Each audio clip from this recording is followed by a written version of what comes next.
দুইবার রাজনীতি থেকে সরে দাঁড়িয়েছিলেন মির্জা ফখরুল ইসলাম আলমগীর। কোনো অভিমান থেকে নয়, শিক্ষকতা আর রাজনীতি, এই দুই বৃত্তের মধ্যে পেন্ডুলামের মতো দুলেছে তার কর্মজীবন।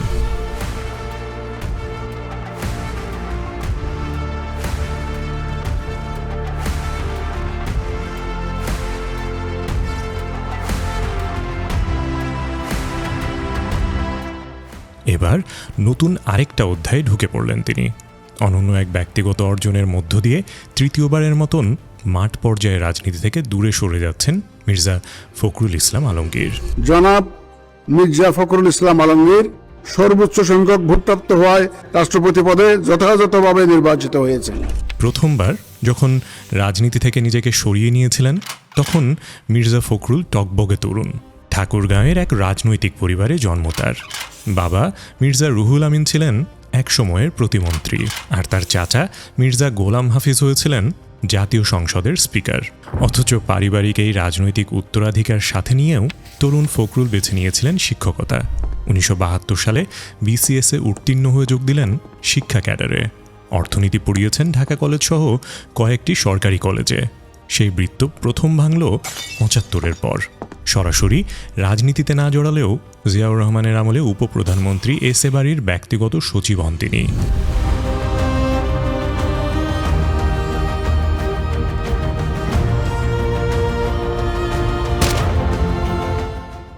রাষ্ট্রপতি জিয়া হত্যাকাণ্ডের পর আবার ফিরে গেলেন শিক্ষকতায়। এই ফেরাটা দীর্ঘ, প্রায় 1 দশক। ততদিনে বাংলাদেশের রাজনীতিতে নেত্রী হিসেবে আবির্ভূত হয়েছেন খালেদা জিয়া। দ্বিতীয়বার এই বৃত্ত ভাঙলেন 1986 সালে। শিক্ষকতা ছেড়ে নাম লেখালেন সক্রিয় রাজনীতিতে। ঠিক সেইখান থেকেই শুরু করলেন, যেখান থেকে তার বাবাও রাজনীতিটা শুরু করেছিলেন। দাঁড়ালেন ঠাকুরগাঁও পৌরসভা নির্বাচনে। 1988 সালে হলেন পৌর চেয়ারম্যান। এরশাদ বিরোধী আন্দোলন তখন তুঙ্গে। এই স্রোতেই যোগ দিলেন বাংলাদেশ জাতীয়তাবাদী দলে। সেইখান থেকেই শুরু তার মূল রাজনৈতিক যাত্রা। এর পরের কয়েক দশকে আছে নানান উত্থান পতন। 2001 সালে ঠাকুরগাঁও 1 আসন থেকে সংসদ সদস্য নির্বাচিত হয়ে হলেন প্রতিমন্ত্রী। আওয়ামী লীগের দীর্ঘ শাসনামলে বিরোধী দলের গুরুত্বপূর্ণ কণ্ঠ হয়ে উঠলেন তিনি। তত্ত্বাবধায়ক সরকার ব্যবস্থার পুনর্বহালের দাবিতে আন্দোলন কর্মসূচির নেতৃত্বে মামলা হয়রানির মধ্য দিয়ে 2011 সালে ভারপ্রাপ্ত মহাসচিব হলেন। এরপর 2016 সালে হলেন বিএনপির মহাসচিব। আওয়ামী লীগের আক্রমণাত্মক রাজনীতির বিপরীতে মার্জিত রুচিশীল রাজনীতি চর্চার এক অনবদ্য চরিত্র হয়ে উঠলেন তিনি। এমন এক সময়ে বিএনপির হাল ধরলেন যখন এই দলের ভার অন্য যে কোনো সময়ের চেয়েও বেশি। ইতিহাস তাকে দিয়েছে অনেক কিছু। পৌরসভার চেয়ারম্যান থেকে প্রতিমন্ত্রী, মন্ত্রী, ভারপ্রাপ্ত মহাসচিব থেকে পূর্ণাঙ্গ মহাসচিব, সবই হয়েছেন। এইবার পেলেন বাংলাদেশ রাষ্ট্রের সর্বোচ্চ আসন রাষ্ট্রপতির পদ। একজন রাজনীতিবিদ তার জীবনে এর চেয়ে বেশি আর কি পান? কিন্তু রাষ্ট্রপতি হওয়ার মধ্য দিয়ে আসলে মাঠের সক্রিয় রাজনীতি থেকে তৃতীয়বারের মতন সরে দাঁড়াচ্ছেন তিনি। বার্ধক্যের জরাজীর্ণ নিয়তির ফাঁক গলে মির্জা ফখরুলের এই প্রশান্তি যতটা তার নিজের প্রাপ্য, আবার ধীরে ধীরে গড়ে ওঠা এক অপ্রস্তুত অস্থির বাংলাদেশের রাজনৈতিক পাটাতনে তার অনুপস্থিতি অনেকের কাছেই ততটাই শঙ্কার। আজকের পর্বে আমরা শুনব বাংলাদেশের 23তম রাষ্ট্রপতি মির্জা ফখরুল ইসলাম আলমগীরের দীর্ঘ রাজনৈতিক জীবনের গল্প। বাবা মির্জা রুহুল আমিন তখন মুসলিম লীগের রাজনীতিতে যুক্ত, মা মির্জা ফাতেমা আমিন। প্রতিদিনের খাবার টেবিলে রাজনীতি নিয়ে আলোচনা লেগেই থাকত, আর কিশোর ফখরুল ছিলেন সেই আলোচনার নীরব শ্রোতা। যে ছেলে বাবার টেবিলে মুসলিম লীগের রাজনীতি শুনে বড় হচ্ছিল, 60-এর দশকে সেই ছেলে ঝুঁকে পড়ল ঠিক উল্টো দিকে, বামপন্থার দিকে। পরিবারের ভেতরেই তখন এক ধরনের রাজনৈতিক দ্বন্দ্ব তৈরি হয়ে গেছে। বাবা ছেলে দুই প্রজন্মের দুই ভিন্ন পথিকের পথ এগোলো ভিন্ন পথে। এই বাঁকবদলের পেছনে একটা নাম খুঁজে পাওয়া যায়, চাচা নুরুল হুদা মির্জা। কমিউনিস্ট পার্টির সঙ্গে যুক্ত ছিলেন তিনি।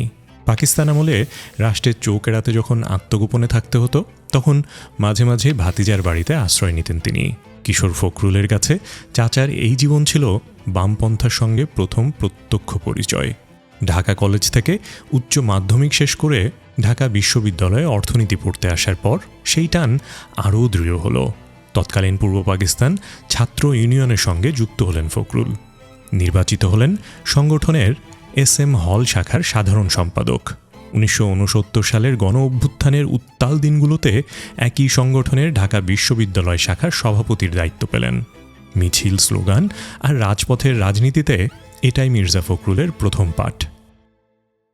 পড়াশোনা আর মিছিলের পাশাপাশি তখন তার ভেতরে গড়ে উঠেছিল একজন পাঠক সত্তা। স্কুল জীবনে বঙ্কিম, শরৎ আর রবীন্দ্রনাথ, নজরুলের লেখাও প্রবলভাবে টেনেছিল তাকে। আমার সবচেয়ে বেশি বঙ্কিমচন্দ্র বা শরৎচন্দ্রের বই আমাকে আকৃষ্ট করেছে।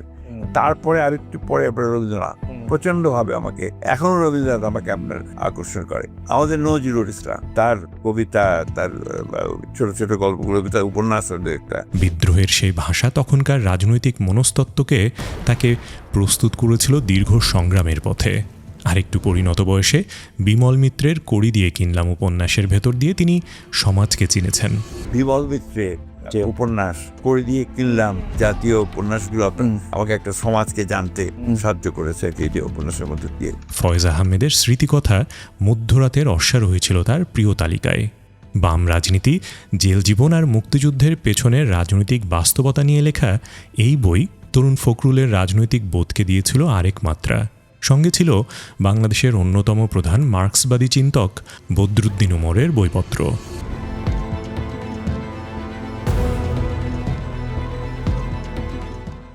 মুক্তিযুদ্ধের সময় ভারতে গিয়েছিলেন মির্জা ফখরুল। মুক্তিযুদ্ধের জন্য সাংগঠনিক ভূমিকা পালন করেছেন সেখান থেকেই। যুদ্ধ শেষে স্বাধীন দেশে ফিরে তরুণ ফখরুলের মনে তখন এক ধরনের প্রশান্তি। নতুন সংবিধানে অন্তর্ভুক্ত হয়েছে সমাজতন্ত্র। তার মনে হয়েছিল এবার বুঝি সেই স্বপ্নের রাষ্ট্র প্রতিষ্ঠা হবে। রাজপথে আর নিজেকে দরকার নেই, তাই রাজনীতি থেকে সরে গিয়ে ফিরে গেলেন শিক্ষকতায়। কিন্তু ক্লাসরুমের ভেতরের যাপিত জীবনে তার ভেতরে জন্ম নিল নতুন উপলব্ধি। অর্থনীতি পড়াতে গিয়ে, ছাত্রদের সাথে আলোচনা করতে গিয়ে তিনি বুঝতে শুরু করলেন সংবিধানের পাতায় সমাজতন্ত্র লেখা থাকা আর বাংলাদেশের মতো একটি কৃষিনির্ভর ধর্মপ্রাণ সমাজে সেই পথ ধরে হাঁটা সম্পূর্ণ ভিন্ন দুটো বিষয়। ধীরে ধীরে তার মনে হতে লাগলো যে বামপন্থা হয়তো তার পথ নয়। অন্তত বাংলাদেশের বাস্তবতায় এই পথ ধরে প্রকৃত রাজনৈতিক উত্তরণ সম্ভব নয়। এই উপলব্ধি থেকেই জন্ম নিল তার পরবর্তী রাজনৈতিক দর্শনের ভিত্তি, বাস্তবতাবোধ।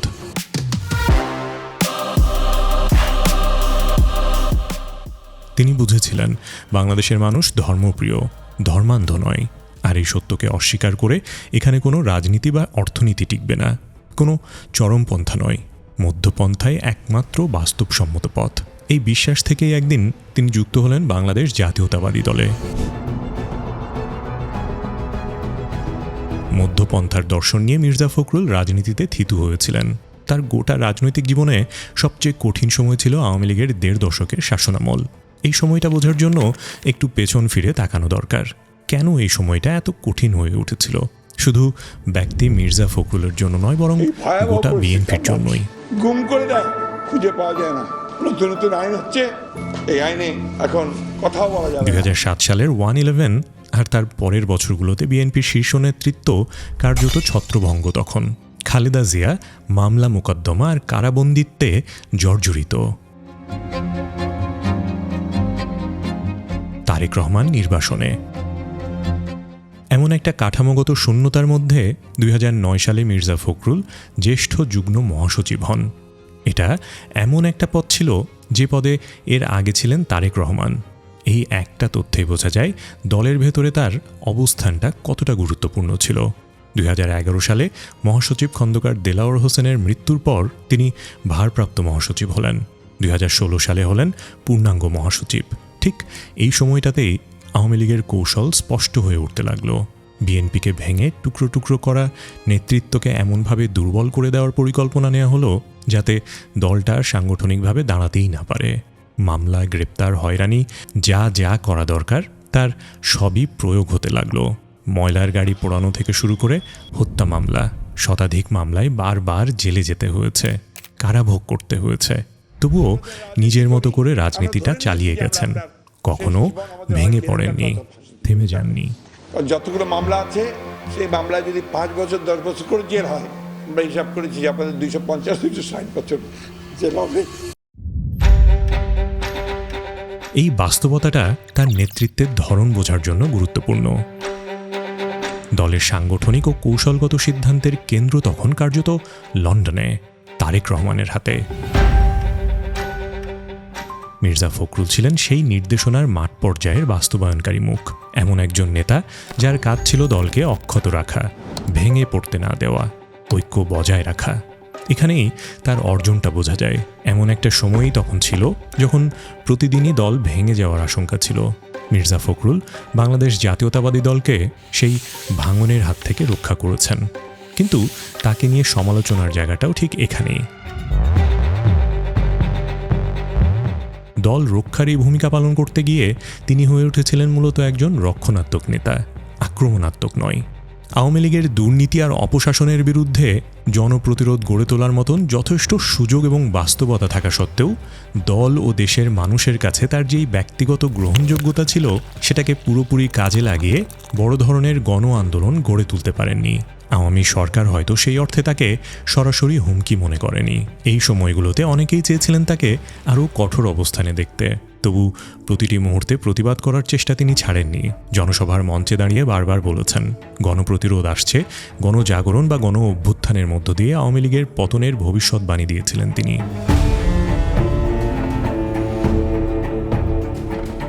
কোটা সংস্কার আন্দোলন ধীরে ধীরে রূপ নিচ্ছিল ব্যাপক গণজাগরণে। মির্জা ফখরুল দেখলেন যেই গণপ্রতিরোধের কথা তিনি বছরের পর বছর বলে এসেছেন সেটা সত্যি হচ্ছে। ঠিক সেই মুহূর্তে তিনি বললেন, কোটা সংস্কার আন্দোলনের সঙ্গে বিএনপির কোনো সম্পর্ক নেই। আন্দোলনের সঙ্গে শিক্ষার্থীরা সরাসরি জড়িত, আমরা এই আন্দোলনের সঙ্গে কখনোই সরাসরি জড়িত নই। আমরা তাদেরকে নৈতিক সমর্থন দিয়েছি এবং সেই নৈতিক সমর্থন আমরা দিয়ে যাব। আন্দোলনকে দলীয় রঙে রাঙিয়ে সহজে দমন করার যেই সুযোগ সরকার খুঁজছিল, ঠিক সেই সুযোগটাই তিনি বন্ধ করে দিলেন এক বাক্যে।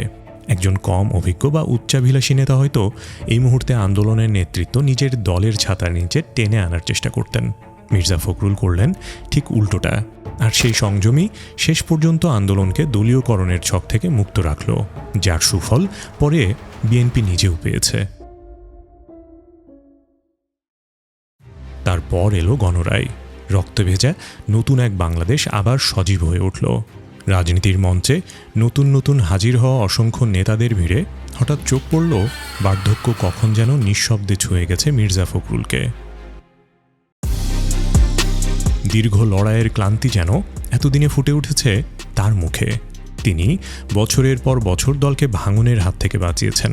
ব্যক্তি আক্রমণে না জড়িয়ে পথে প্রান্তরে আবৃত্তি করে গেছেন এক স্বচ্ছ সংযত রাজনীতির কবিতা। সেই মির্জা ফখরুল আজ বাংলাদেশের অভিভাবক। যে সংযম আর ধৈর্য একসময় তার জন্য সমালোচনার কারণ ছিল, শেষ পর্যন্ত সেই একই গুণ তাকে নিয়ে গেল দেশের সর্বোচ্চ, সবচেয়ে নিরপেক্ষ, সবচেয়ে সংযত থাকার আসনটিতে। রাষ্ট্রপতি মির্জা ফখরুল ইসলাম আলমগীরের সামনে এখন নতুন সমীকরণ, নতুন চ্যালেঞ্জ। বাংলাদেশে রাষ্ট্রপতির পদে আসলে কতটা ক্ষমতাবান থাকবেন তিনি? গত কয়েক দশকের সংসদীয় চর্চায় এই পদটাকে মূলত আনুষ্ঠানিক প্রতীকী একটা অবস্থানে নামিয়ে আনা হয়েছে। 1991 সালে সংসদীয় ব্যবস্থায় ফেরার পর থেকে প্রকৃত নির্বাহী ক্ষমতা কেন্দ্রীভূত হয়েছে প্রধানমন্ত্রীর হাতে। রাষ্ট্রপতি সংবিধান অনুযায়ী প্রধানমন্ত্রীর পরামর্শ ছাড়া আর কিছুই করতে পারেন না। এমনকি গুরুত্বপূর্ণ নিয়োগগুলোতেও তার ভূমিকা মূলত সইয়ের। প্রশ্ন হলো, মির্জা ফখরুল কি এই বাস্তবতায় ভারসাম্য আনতে পারবেন? এই ক্ষেত্রে ইতিহাস বেশ জটিল। 2001 সালে বিএনপির প্রতিষ্ঠাতা মহাসচিবদের একজন AQM বদরুদ্দোজা চৌধুরী রাষ্ট্রপতি নির্বাচিত হয়েছিলেন। নিজের দলের মনোনয়নেই হয়েছিলেন, কিন্তু মাত্র 7 মাসের মাথায় তার সাথে দলের দূরত্ব তৈরি হয়। কারণগুলো ছিল অনেকটাই প্রতীকী। জিয়াউর রহমানের কবরে শ্রদ্ধা জানাতে না যাওয়া, প্রতিষ্ঠাবার্ষিকীর বাণীতে জিয়াকে স্বাধীনতার ঘোষক না বলা, অথবা বিরোধী দলীয় নেত্রীকে অভ্যর্থনা জানানো, যে কারণে তার উপর বেজায় চটেছিল ক্ষমতাসীন বিএনপি। 2002 সালের জুনে বিএনপির সংসদীয় দল তাকে অভিশাংসনের হুমকি দিলে তিনি পদত্যাগ করতে বাধ্য হন। মানে নিজের দলের মনোনীত রাষ্ট্রপতি হলেও এতটুকু স্বাধীন সিদ্ধান্ত নেওয়ার ক্ষমতা রাষ্ট্রপতির ছিল না। তবে এবারের পরিস্থিতি ভিন্ন। এবার রাষ্ট্রপতির ক্ষমতা হয়তো বদলাতে যাচ্ছে।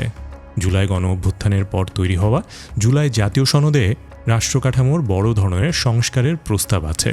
প্রস্তাবগুলো বাস্তবায়িত হলে রাষ্ট্রপতির হাতে নতুন কিছু ক্ষমতা যোগ হতে পারে।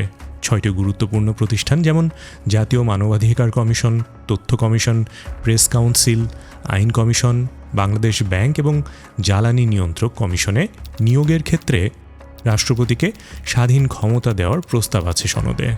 সরকারি কর্ম কমিশন, দুর্নীতি দমন কমিশন, মহা হিসাব নিরীক্ষক এবং ন্যায়পাল পদে নিয়োগেও প্রধানমন্ত্রীর একচ্ছত্র ক্ষমতা কমিয়ে একটা বাছাই কমিটির মাধ্যমে নিয়োগের প্রস্তাব আছে, যেখানে সরকারি এবং বিরোধী দল উভয়েরই প্রতিনিধিত্ব থাকবে।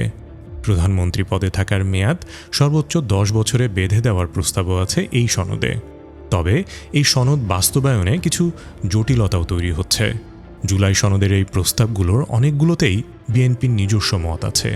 দলটি নিজের নির্বাচনী ইশতেহারে রাষ্ট্রপতি প্রধানমন্ত্রীর ক্ষমতার ভারসাম্যের কথা বললেও ঠিক কিভাবে সেই ভারসাম্য আনা হবে তার বিস্তারিত রূপরেখা এখনও স্পষ্ট নয়।